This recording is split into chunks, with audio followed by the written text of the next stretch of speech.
샬롬, 성령 하나님의 깨달아 알게 하시는 은혜가 여러분 모두와 함께 하시기를 바랍니다. 오늘은 제 109회 총회 주일입니다. 여러분들께서도 이제 주보에 총회 주일 이렇게 써 있는 걸 보시면 아시겠지만, 그리고 신앙 고백도 21세기 대한예수교 장로의 신앙 고백을 하고, 또 기도문도 총회에서 공동 기도문으로 내려온 기도문이에요. 제가 만든 기도문이 아니라. 그리고 오늘 설교문도 총회에서 내려온 설교입니다. 그래서 오늘 총회 주일은 우리 교단에 있는 9,500여 교회가 같은 기도를 하고 같은 신앙 고백을 하고 같은 설교를 듣는 날이기도 합니다.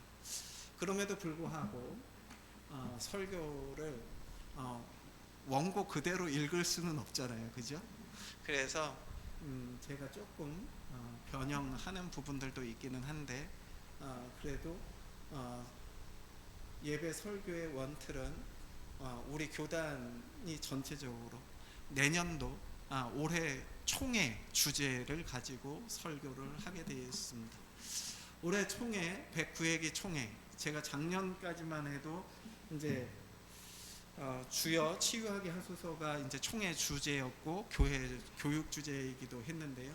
이제 성령의 능력으로 부흥하는 교회라고 하는 주제를 가지고 이번 총회가 개최가 되고, 그 다음에 내년도 교육 주제가 성령의 능력으로 부흥하는 교회가 될 예정입니다.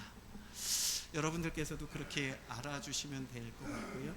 나중에 성령의 능력으로 부흥하는 교회에 대해서 주제에 대해서 주제 강의는 제가 다시 한번 해드릴 텐데요. 오늘은 이 제목을 가지고 같이 말씀을 나누고자 합니다. 오늘 시대를 위기의 시대라고 이야기를 합니다. 여러분, 위기의 시대, 위기라고 하는 것, 그래서 어떤 사람들은 위기를 기회다라고도 얘기를 또 하기는 하지만, 그럼에도 위기는 위기입니다. 어렵고 힘든 시기다라고 하는 거죠. 그러나 이 어려운 시기를 어떻게 우리가 극복하느냐에 따라서 우리의 삶이 달라질 수 있다라고 하는 것인데요. 오늘날 경제의 위기, 도덕과 윤리의 위기, 정치의 위기, 가정의 위기가 있는 시대다라고 말을 합니다. 그런데 막상 이 말을 듣다 보면 위기가 아닌 때가 있었나 하는 생각이 들기도 해요. 여러분, 살아오면서 위기가 아니었던 때가 있습니까? 매번 매순간 위기였던 때가 아니었을까라고 생각해요. 여러분들의 삶에 평탄했던 시기들과 위기였던 상황, 우리나라 경제도 마찬가지죠. 경제 위기는 항상 있어 왔고, 부동산의 위기도 항상 와 있었고, 없는 사람에게는, 가진 사람들에게는 상관이 없겠지만 없는 사람에게는 매 순간마다 위기다라고 할 수밖에 없죠. 왜냐하면 가진 게 없으니까. 그래서 하루하루 우리가 살아감에 있어서 위기가 아닌 때가 있었나? 저는 이런 생각을 해보는데, 그런데 이런 것도 위기지만 정말 위기는 뭘까? 그것은 바로 교회의 위기다라고 말씀드릴 수 있겠습니다. 여러분, 오늘날의 우리의 신앙의 모습을 한번 생각해 봐요. 70년대, 80년대를 거쳐오면서 여러분들이 신앙을 가지셨고 지금 이 자리에 앉아 계시는데요. 그런데 90년대 초중반까지만 해도 우리는 뜨거운 마음이라고 하는 게 있었어요. 교회에 대한 열정이 있었어요. 여러분들, 이 교회가 헐려지고 다시 건축을 하기까지 여러분들의 마음에 얼마나 뜨거움이 있었는가를 한번 생각해 보세요. 그때 뜨거움이 지금도 남아있는가를 한번 생각해 보면 교회가 얼마나 위기인가라고 하는 것을 알 수 있어요.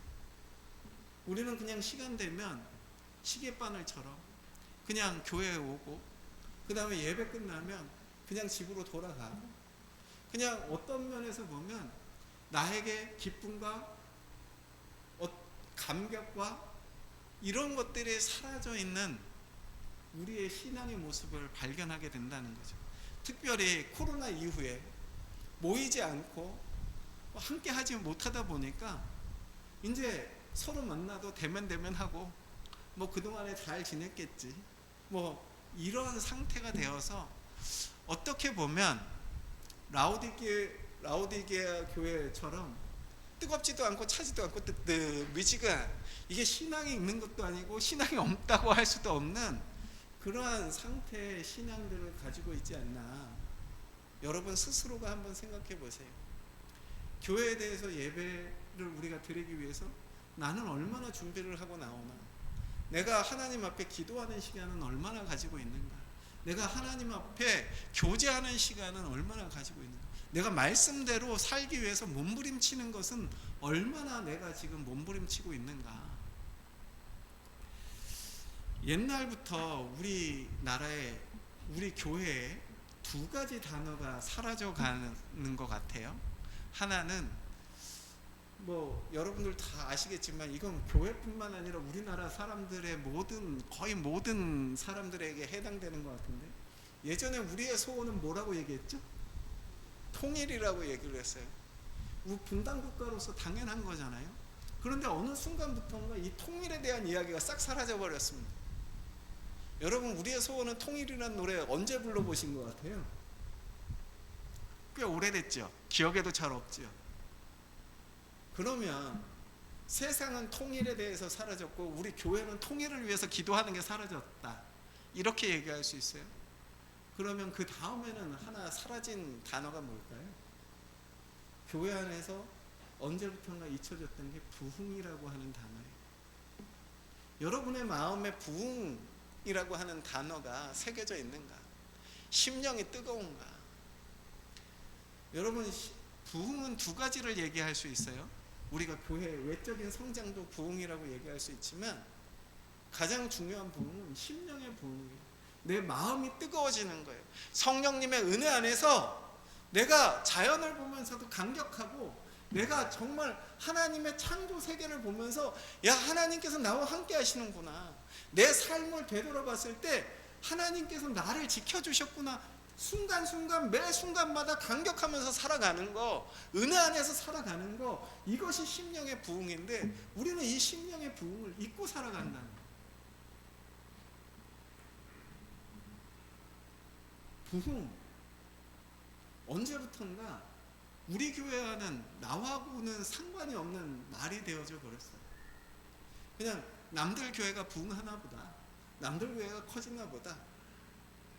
그런데 여러분, 여러분들의 삶에 있어서 가장 중요한 건 심령의 부흥이라는 거예요. 이 심령의 부흥이 여러분들의 삶에서 이루어지지 않으면 그냥 교회 나와서 예배 드리는 것이 하나의 형식에 머무르고, 그냥 오늘도 목사에게 잘 듣고 간다, 축복기도 받고 간다, 이거에서 더 나아갈 수 없게 된다라고 하는 거죠. 그래서 여러분들의 삶에, 여러분들의 가슴에 성령 하나님께서 함께하여 주셔서 여러분들의 마음에 심령의 부흥이 불같이 일어나기를 소망합니다. 오늘 말씀은 사도 바울이 개종한 후에 일어난 말씀이에요.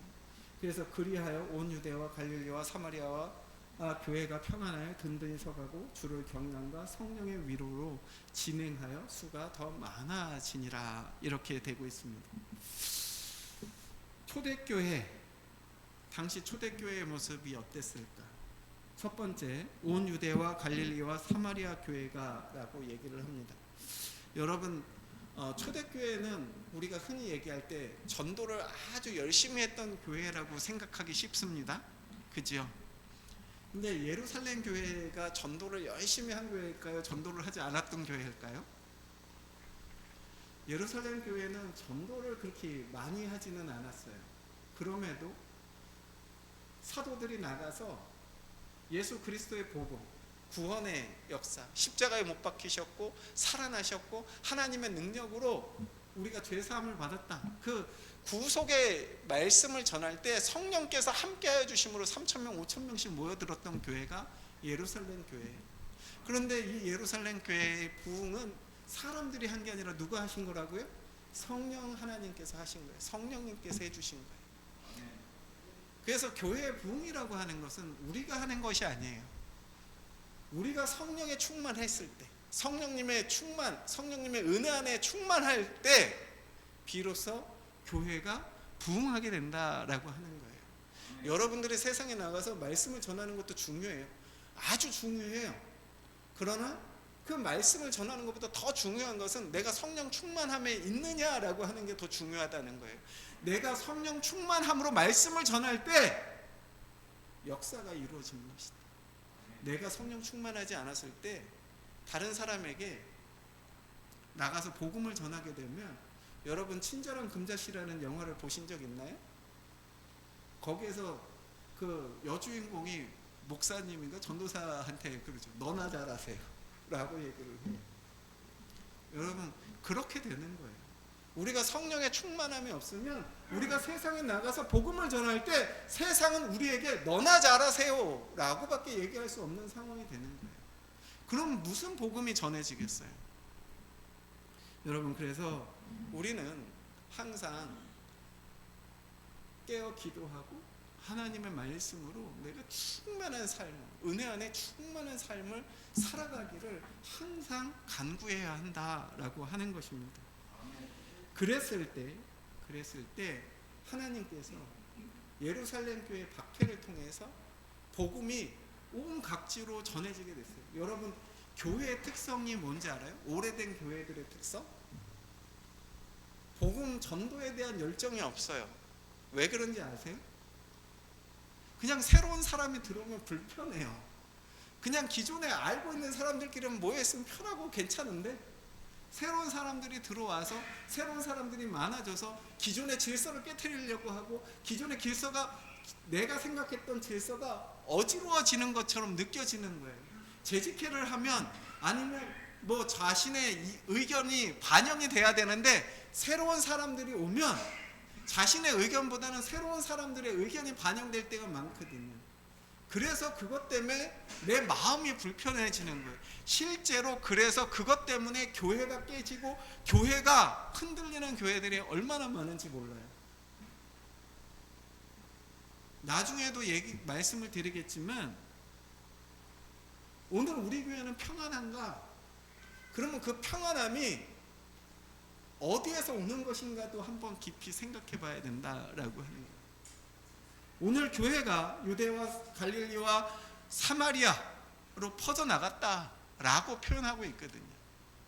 예루살렘 교회에서 시작했던 것이 사마리아 그리고 갈릴리로 퍼져나가서 그곳에서 교회가 생겨나고, 그곳에서 예수님을 믿는 사람들이 모여서 예수님을 찬양하기 시작했다라고 하는 것입니다. 우리의 삶 또한 그렇게 확장되어져 나가야 한다고 성경은 우리에게 이야기를 하고 있습니다. 사랑하는 성도 여러분, 내 가정에서, 내 친구들에게, 더 나아가서 마을 주민들에게 여러분들의 삶이 그리스도인다운 삶인지를 한번 보시기 바랍니다. 내 자녀들을 위해서 내가 기도하지 않으면서, 내 자녀들을 사랑하지 않으면서, 내 자녀들에게 대해서 오래 참지 않으면서, 온유하지 않으면서, 그러면서 어떻게 이웃에게 온유할 수 있고 오래 참을 수 있고 그리스도인다운 삶을 살아갈 수 있겠습니까? 그래서 이 땅에 예수님께서 오신 목적이 무엇인지를 여러분들이 다 아시잖아요. 그죠? 예수님 뭐 때문에 오셨습니까? 우리를 사랑하시기 위해서 오셨어요. 그래서 예수님께서 우리에게 말씀하신 것도 너희가 서로 사랑해라. 너희가 사랑하라. 그러면 세상이 너희가 내 제자인지를 알 것이다 라고 말씀하셨거든요. 그런데 우리는 우리끼리도 사랑하지 못해요. 남을 사랑하는 것은커녕 가족끼리도 사랑하지 못해요. 가족끼리도 다퉈요. 부모, 형제, 부모, 자식 간에도 다퉈요. 그래서 우리가 우리의 삶을 하나님께 드린 삶이 될 때 우리는 비로소 복음의 사역을 잘 감당하는 그리스도인들이 되어져 갈 수 있다는 겁니다. 그래서 예수님께서 오신 목적이 복음을 이 땅에 전해서 세상 많은 사람들을 구원하게 하시기 위함이라면 그 그 복음의 뜻을 이루기 위해서 예수님께서 우리에게 뭐라고 명령하셨냐면 서로 사랑하라 라고 명령하셨다라고 하는 것을 기억하시기 바랍니다. 우리가 서로 사랑할 때 우리가 전하는 복음은 우리의 가족을 넘어서 이웃을 넘어서 땅끝까지, 국경을 넘고 땅끝까지 넘어갈 수 있다라고 하는 겁니다. 그렇다면 여러분들의 땅끝은 어디입니까? 온 유대와 사마리아와 땅끝까지 이르러 내 증인이 되라 라고 말씀하신 그 땅끝은 어디입니까? 지리적인 땅끝이 아니에요. 지구는 동구인데 앞으로 계속 갔다가 땅끝까지 돌아오면 어디예요? 내 뒷모습이죠. 내 뒷자리가 땅끝이에요. 그렇게 따진다면, 지리적인 땅끝을 따진다면 여러분, 그러면 여러분의 땅끝은 어디입니까? 여러분들의 땅끝은 여러분들이 만나는 사람들의 경계가 여러분들의 땅끝입니다. 그 경계에 이르기까지, 그 경계가 확장되면 땅끝은 더 넓어지는 것이겠지만 지금 내 삶에서의 경계가 어디인지를 분명하게 생각하신다면 그 땅끝까지 여러분들이 복음을 전할 수 있는 삶이 되어야 되고 은혜 안에 있어야 되고 기도하는 성도들이 되어야 한다라고 하는 것입니다. 그래서 교회는 복음 전파에 생명을 걸어야 합니다. 언더우드 선교사가 이 땅에 오실 때 그 약혼녀가 이렇게 묻습니다.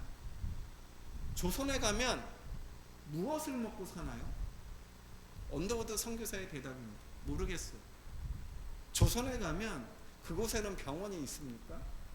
그것도 잘 모르겠어요. 그럼 당신은 조선에 대하여 아는 것이 무엇인가요? 그래서 언더우드 선교사는 이렇게 대답합니다. 내가 아는 것은 그곳에 주님을 모르는 10,000,000명의 사람이 있다는 것이요. 그리고 언더우드 선교사는 이 땅에 오셨다라고 말하고 있습니다.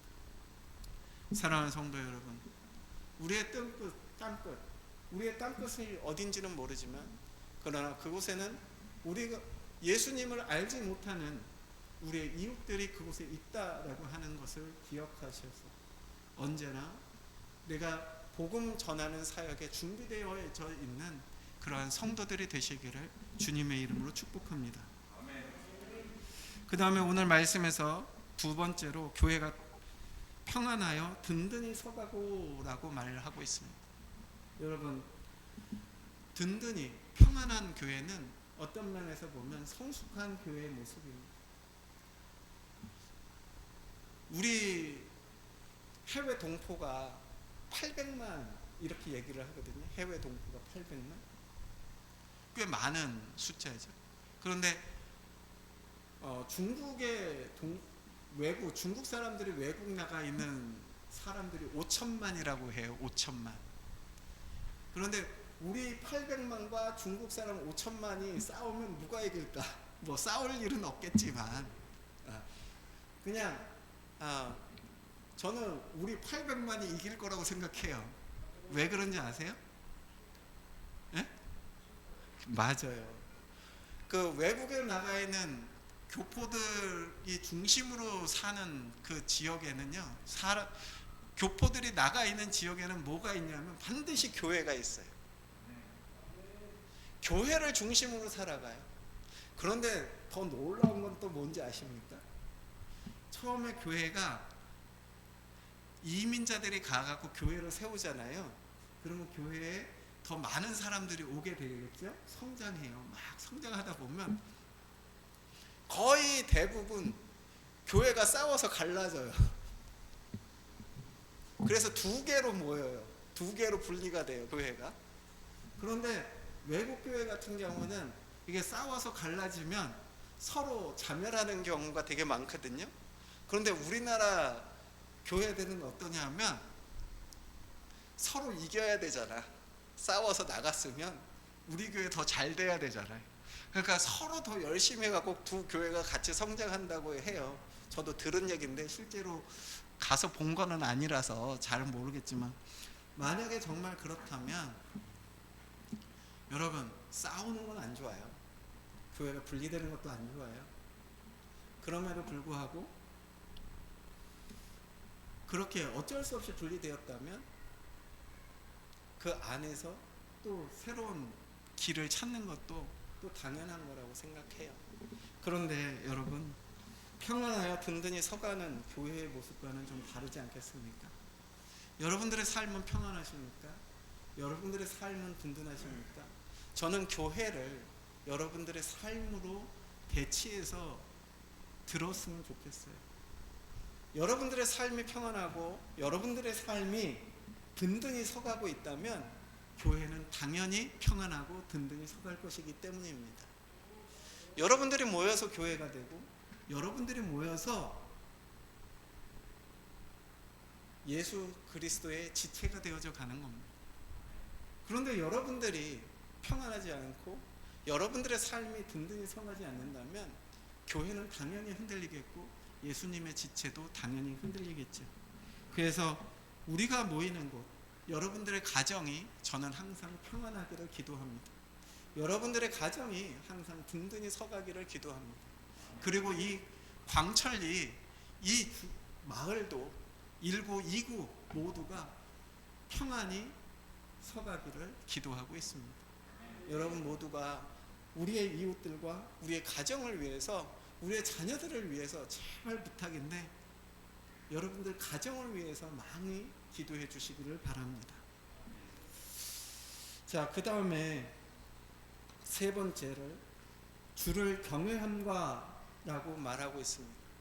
여러분, 이 말은 아주 되게 중요한 말이에요. 주님을 경외한다. 경외한다라고 하는 말은 우리가 공경하지만 두려워하는 마음도 가지고 있다라고 하는 말이거든요. 그러니까 두 가지 의미를 가지고 있어요. 내가 상대방에 대해서 존중해줘요. 그러고 나서 그분에 대해서 두려움도 또한 가지고 있어요. 저는 예전에 아버지들을 그렇게 생각한 것 같아요. 저는 예전에 어머니들은 친근하잖아요. 사랑하잖아요. 항상 내 투정을 받아줄 것만 같잖아요. 제가 어렸을 적에 저희 어머니한테 땡깡 부리고 그러면 저희 어머니 가당 차는 놈 막 이렇게 말씀하시기도 했는데, 그런데 그러한 말씀 속에서도 푸근함이 느껴졌어요. 그런데 다른 한편으로 저희 아버지는 좀 무서웠어요. 한편으로는 좋기는 해요. 왜냐하면 외국에서 일하시고 1년에 한 번 귀국하셨을 때 선물을 많이 갖고 오잖아요. 선물을 갖고 오시면 그 선물에 대해서 욕심도 나기도 했지만 또 그 선물을 준비한 마음이 느껴지니까, 그런데 또 한편으로는 엄하잖아요. 회초리를 들면 어머니가 드는 게 아니라 저희 아버지가 들으셨거든요. 그러니까 항상 아버지는 두 가지 측면이 있었어요. 좋은 거, 엄한 거. 그래서 지금은 좋은 것과 엄하시다고 하기보다는 좀 나약해지셔서 좀 돌봄의 대상이 되셨지만, 그런데 우리 하나님은 나약해지지 않으시잖아요. 우리 하나님을 여러분들은 어떻게 생각하느냐, 이게 되게 중요한 것 같아요. 좋아하지만 또 한편으로는 두려워할 줄도 알아야 돼요. 우리가 하나님을 두려워하지 않으면 방종하며 살아갈 수밖에 없어요. 죄 짓고 회개하면 되지. 죄 짓고 내가 죽기 전에 다시 한번 회개하면 천국 가지 뭘. 이렇게 생각하면서 살아가는 거예요. 그냥 업신여기면서 살아가는 거 아니겠어요? 하나님을 너무 만홀히 여긴다, 가볍게 여기고 업신여기고 하나님을 속일 수 있는 대상으로 생각하는 그런 신앙으로는 우리가 성숙한 신앙으로 나아갈 수 없다라고 하는 거예요. 그래서 주를 경외함과 라고 하는 이 말씀의 의미를 여러분들이 신앙생활하면서 깊이 새겨주시기를 바랍니다.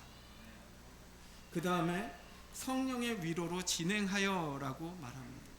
앞서서 말씀드렸듯이 성령의 위로로 진행하여 라고 하는 것은 우리가 부흥을 시킨다라고 하는 생각에서 벗어나라는 거예요. 우리의 능력으로 부흥하는 것이 아니라 성령님의 위로, 성령님께서 함께하여 주심으로, 성령님께서 내 삶의 주관자가 되심으로 우리의 삶이 변화되었을 때, 우리의 말과 행동이 변화되었을 때, 그랬을 때 우리는 그리스도인다운 삶을 살아갈 수 있습니다. 그런데 여러분, 여기서 착각하는 것 중에 하나가 있어요. 여러분, 우리의 말이 종교적인 언어라고 해서 거룩한 삶을 표현하지 않아요. 뭐 할렐루야 한다고 해서, 샬롬 한다고 해서 그냥 그것 자체가 거룩함이 되지 않는다라는 거예요. 어디 말끝마다 주님의 은혜 안에서 살아갑니다, 주님께서 함께해 주시기를 바랍니다 라고 말을 하는데, 그 삶이 욕심적인 삶이고 자기 중심적인 삶이고 그러면 그런 것들이 아무 소용이 없다는 거예요. 정말로 성령 충만한 것은 그런 것이 아니라, 내가 할렐루야, 아멘, 뭐 샬롬 이런 말을 하지 않아도 내 삶이 주님의 은혜 안에 있게 되면 다른 사람이 그걸 알게 된다라고 하는 거예요. 성령님이 알아가게 하신다라고 하는 거예요. 그래서 여러분들이 그냥 내가 기독교인이야 라고 생각하면서 막 종교적인 언어로 포장할 필요가 없다는 거예요. 그게 잘못되면 뭐가 되냐면 바리새인적인 신앙이 될 수밖에 없는 거예요. 그냥 내 삶을 순순히 내어줘 보일 수 있는 거, 내 순순히 내어져 보이는 그 삶에서 자연스럽게 예수님의 마음과 성품이 드러나는 것, 그것이 우리 그리스도인들이 추구해야 될 영성이다라고 하는 거예요. 그래서 성령님께서 주도권을 가지시고 교회를 이끌어 나가셨던 것처럼, 초대교회를 이끌어 나가셨던 것처럼 성령님께서 주도권을 가지고 내 인생을 이끌어 나가시는 삶, 그것이 성령 충만하신 삶이다 라고 하는 것을 기억하시고, 하나님의 은혜 안에 여러분들의 심령이 부흥해서 여러분들의 가정이 잘 되고 교회가 잘 되는 우리 덕산 소망교회가 될 수 있기를 주님의 이름으로 축복합니다. 기도드리겠습니다.